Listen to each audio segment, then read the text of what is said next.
Have you ever wondered who were the men that Rome feared, even though you're in charge? What kind of general made even the Senate itself break out in a cold sweat when it heard his name? We're not just talking about soldiers, we're talking about true architects of war, ruthless strategists who could change the course of an empire with a single order.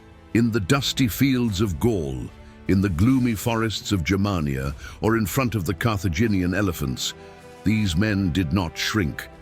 They turned defeat into glory, chaos into dominance, and the impossible in Rome. Today, you'll meet the 10 most feared generals in Roman history and understand why their names echo to this day as legends of flesh and blood. When we talk about Roman power, many people immediately think of arrogant senators, emperors dressed in purple or crazed crowds, hailing victories in the Colosseum. But behind every monument, every conquest, and every province dominated, there were them, the generals, the brain and the sword of Rome. We begin with a name that didn't just win, it humiliated the greatest enemy Rome ever had. His name was Publius Cornelius Scipio, but the world would know him as Africanus. In the middle of the Second Punic War, Rome was bleeding. Hannibal, the Carthaginian strategist, had crossed the Alps with war elephants and left a trail of terror across Italy. No commander dared to face him, but Scipio thought differently. And instead of waiting for the enemy, he took the war to the gates of Carthage. Scipio's decision was risky, almost suicidal, but genius. By crossing the sea to Africa, he forced Hannibal to abandon his comfortable position in Italy and return in haste to defend his homeland. Rome ceased to be the battlefield and Carthage became the target. And it was on the plains of Zama in 202 BC that fate tilted in favor of Rome. Scipio was not only a valiant commander, he was a student of war. He meticulously observed Hannibal's tactics and prepared for what many considered a fatal disadvantage, the Carthaginian war elephants. While others panicked, he devised a brilliant plan. He distributed his legions with calculated spacing, creating lively corridors between formations. When the elephants advanced, these spaces allowed them to pass harmlessly, straight into the void. And that's when the psychological blow came. The Roman soldiers sounded trumpets and shouted in unison, disorienting the animals. Confused, many turned on their own fellow Carthaginians, spreading chaos among enemy lines. In hand-to-hand combat, the Roman infantry, well-positioned, disciplined, and motivated, crushed what was left of the enemy forces. Hannibal, the indomitable monster that terrorized Rome, was finally defeated. But Scipio's victory was not just military, it was symbolic. He saved Rome from collapse and planted the seeds of a new era of domination in the Mediterranean. And if you've made it this far, it's because you feel the weight of these stories like I do. Did you notice what you just heard? Scipio defeated Rome's greatest enemy with intelligence, courage, and vision. This is not just history. It is raw inspiration. It is living strategy. It is the birth of an empire before your eyes. And that's why I need to tell you. If this content moved you, show that there are still people who value the power of real history.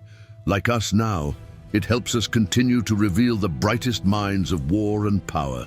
And if you haven't signed up yet, you're losing battles that change the world.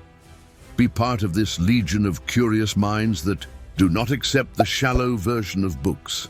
Here we dive where few have the courage to enter.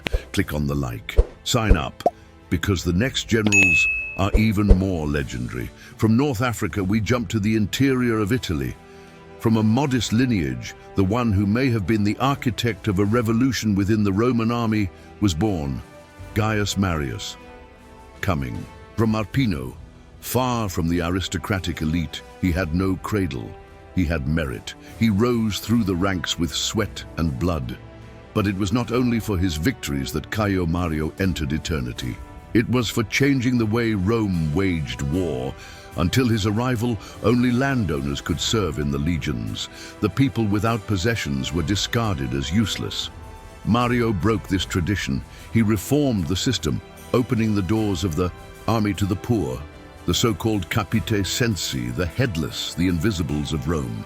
To these men he gave weapons, training, and a promise. Land in exchange for loyalty, and loyalty came. Along with it, a new type of army emerged, more professional, more lethal, more devoted to its general than to the Senate. It was the birth of a legion with a soul of its own, a force that would answer no longer to politics, but to the man who led them. Mario was not just a reformer, it was a predator on the battlefield. It defeated the Numidians in North Africa and became the nightmare of the Germanic tribes. The Teutons and Cimbri, who had decimated entire legions, were annihilated under his leadership. It is estimated that more than 100,000 enemies were killed under his command. Marius's victories led him to an unprecedented feat. He was elected consul 7 times, a record never repeated. But the greater the power, the greater the shadow. And in the shadows grew a new name, his old ally, now mortal enemy, Lucius Cornelius Sulla. Sulla was everything a Roman dictator should not be. Vain, elegant, with a reputation as a dandy, he hid a ruthless mind under his pale face. He gained notoriety alongside Marius in the campaigns against Jugurtha, but his real test would come when the Senate entrusted him with a crucial mission, to march against the powerful king Mithridates in the east. But the Senate, manipulated by rivals, tried to remove him from command. And it was then that Sulla did the unthinkable. He marched on Rome with his own legions. It was the first time in history that a Roman general led his army against the city itself. Citizens fled. Senators trembled. The capital of the world, accustomed to dominating nations, was now invaded by his own armed son. Sulla seized power by force and proclaimed himself dictator, not for 6 months, as tradition dictated, but for as long as he deemed necessary. He created public lists of proscriptions. Whoever was there was condemned to death. His political enemies were executed, their property confiscated, their bodies displayed as warnings. Rome was no longer ruled by law. It was ruled by fear. While Sulla left a legacy of blood, a young general rose from the ashes of the civil war. His name, Gnaeus Pompey, but history has immortalized him as Pompey the Great. He wasn't born big, he became. At a very young age, Pompey overcame rebellions in Sicily and Africa, earning the respect of Sulla himself, who granted him the title of Magnus. But he didn't stop there. In 67 BC, Rome was under constant threat from pirates in the Mediterranean. Trade, supplies, and even security in the provinces were collapsing. Pompey was given extraordinary powers to solve the problem. And he did. With a colossal fleet and thousands of men, he reorganized the sea into patrol zones, cut off escape routes, hunted pirates to the ends of the east. In just 3 months, it transformed a chaos that had lasted decades into a calm and safe sea. The Mediterranean has once again become what the Romans called Mare Nostrum, our sea. His fame exploded. He was seen as a savior, strategist, emperor in all but name. And with such prestige, Pompey formed the famous First Triumvirate alongside Crassus and Julius Caesar. An informal alliance, but powerful enough to rule Rome from the shadows. But alliances made for power tend to crumble. And when Caesar's daughter, Julia, died, taking with her the family link between the two most powerful men in the Republic, what remained was only an irreconcilable rivalry. With the death of Crassus in the campaign against the Parthians, and the breaking of the alliance with Caesar, Pompey turned to the Senate. But it was too late. Caesar, victorious in Gaul, now had a devout army, accumulated wealth and the support of the masses. And when the Senate ordered him to return to Rome without his legions, he responded with an act that would change history. He crossed the Rubicon River armed, a gesture considered treason and a declaration of war against the state. "The die is cast," he would have said. Civil war broke out. Pompey was defeated at the Battle of Pharsalus in 48 BC and fled to Egypt for refuge. But what he found was betrayal. He was murdered on the orders of the Egyptians, who sought to please Caesar. His body was given as a gift. Upon seeing the corpse of his former rival, Caesar wept, not because of politics, but because he knew that, with Pompey, the last pillars of the old republic died. But Caesar wasn't just a conqueror, he was an architect of empires. He conquered Gaul after years of war, facing fierce tribes, crossing treacherous rivers, building circular fortifications in Alesia to surround the legendary Vercingetorix. His campaign was a show of strategic brutality and military precision. Not only did he triple Roman dominions, he won the hearts of his legions. With his victories, Caesar not only consolidated power, he redefined what it was to be a Roman. He became immensely wealthy, popular with the soldiers, and adored by the masses. When he returned to Rome, he did not return as a citizen. He returned as an emperor without a crown. He was appointed dictator for life, centralized the government, reformed the calendar, giving rise to the Julian calendar, and stamped his face on coins, something until then reserved for the gods. Rome was no longer commanded by the Senate. It was commanded by a single man, but not even the most beloved escapes the fear of the powerful. On March 15th, 44 BC, the Ides of March, Caesar entered the Senate without a personal guard. There, surrounded by men he considered allies, he was stabbed 23 times under the statue of Pompey. Among the conspirators was Brutus, whom he loved as a son. "Even you, Brutus," he would have whispered before falling. The assassins thought they had saved the Republic, but in fact, they unleashed the chaos. The people cried out for revenge.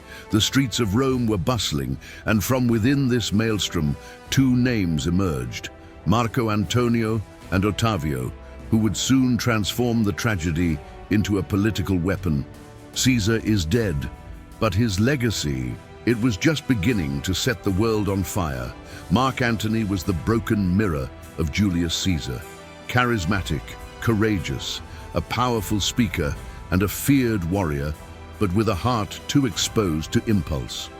He was Caesar's right-hand man, fought alongside him at Pharsalus, and after the assassination was one of the first to cry out for justice. By presenting Caesar's will to the people, he ignited a popular revolt that turned the tables on the conspirators.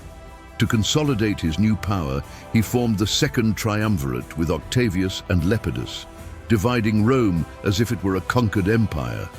But this union was fragile as glass. And when Mark Antony went to the east, he met a woman who would change the course of history, Cleopatra. It wasn't just a romance, it was an alliance of power.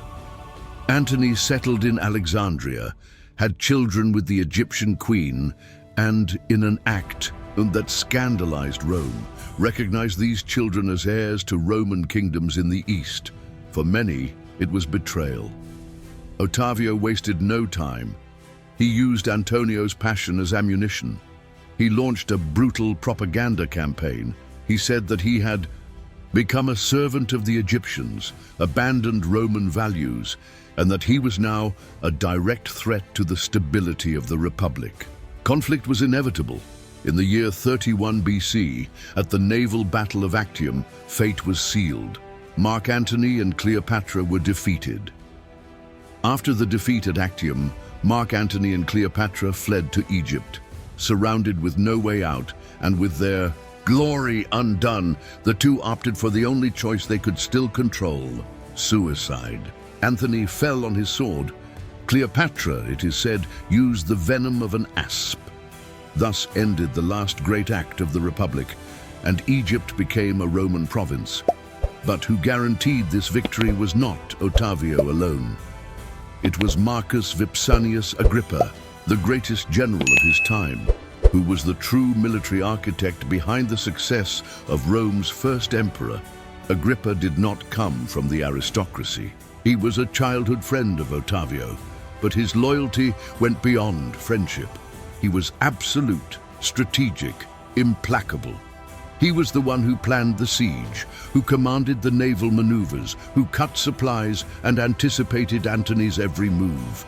Without Agrippa, there would be no empire, and his contribution did not stop at the war.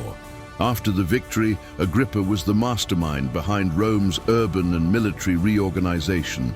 He built aqueducts, drained swamps, founded public baths, and designed renovations that improved the lives of ordinary citizens.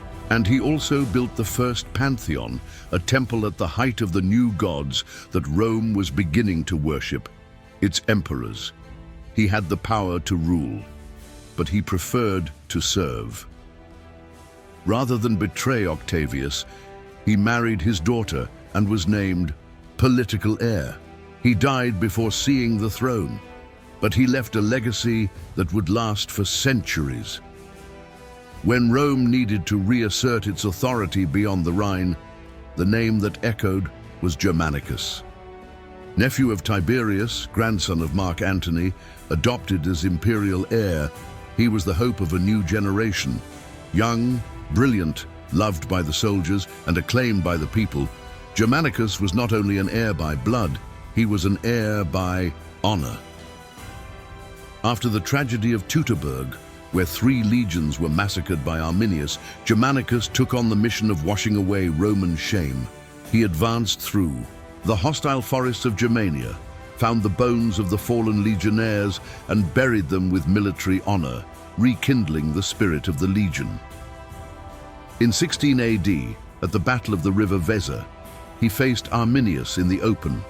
Using tactical maneuvers and the strength of cavalry, he inflicted one of the worst defeats ever suffered by the Germans, but his career was tragically cut short. Summoned back to Rome, he died shortly afterwards under suspicious circumstances. Many believe that he was poisoned. His funeral paralyzed the empire. Rome wept, for it had lost not just a general, but the future.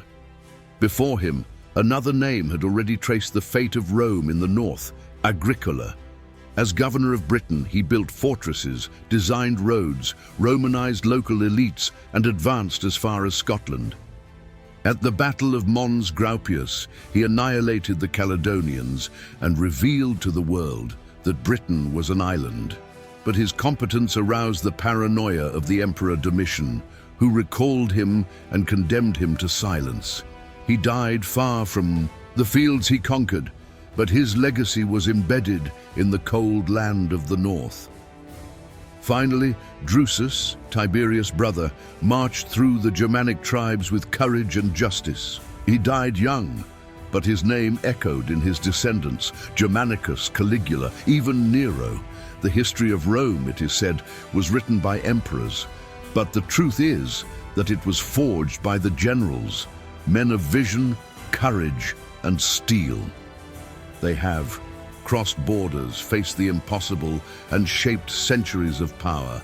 If this journey impressed you, leave your like and subscribe, because that was just the tip of the spear.